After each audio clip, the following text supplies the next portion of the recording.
Sir இன்றைக்கு நம்ம வந்து சோஷியல் மீடியா காலத்தில் இருக்கோம். நீங்கள் கடந்த காலங்களில் பேசுகிறீங்க. இப்போ வந்து ஒரு 5 வருஷத்துக்கு முன்னாடி என்ன சொன்னார், 2 வருஷத்துக்கு முன்னாடி என்ன சொன்னாருன்றத பதிவாகவே இருக்குது, வீடியோ பதிவாகவே. இப்போ இன்னைக்கு பார்க்கலாம், நீங்கள் எடப்பாடி பழனிசாமி அவர்கள் இருந்து பிஜேபி கூட கூட்டணி கூடாது, கூட்டணி இருக்காது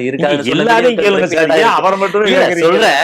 அது வந்து இப்போ எல்லா அமைச்சர்களும் சொன்னாங்க பிஜேபி கூட கூட்டணி இருக்காது அப்படின்னு சொல்லிட்டு. இப்போ திரும்பி கூட்டணி சேரும்போது அதை ஒரு ஃபேக்டரா பார்க்க மாட்டாங்க. நான் ஒரே ஒரு விஷயங்க, மிசாங்கிற ஒரு அடையாளத்தை காட்டித்தான் திமுகவினுடைய தியாக தலைவர்களாக சித்தரிக்கப்பட்டார்கள். அடைமொழியே கொடுக்கப்பட்டது, டாக்டர் பட்டம் கொடுக்குற மாதிரி மிசா கணேசன் இல்லையா, அப்படி ஒவ்வொருவருக்கும் கொடுக்கப்பட்டது.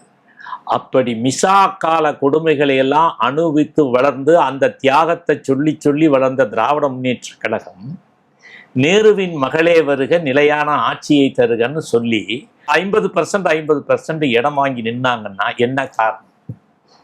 நீங்க எல்லாம் சிந்திச்சிருக்கீங்களா? இல்ல இது எதுக்காகன்னு இதுவரை சிந்திச்சிருக்கீங்க? வெற்றிக்காக தான். வெற்றிக்காக. அப்புறம் அதெல்லாம் வெற்றிக்காக என்ன செய்யணுங்கிறத கலைஞரே வழிகாட்டி இருக்கிற போது கலைஞர் வழியில நடங்கன்றீங்க.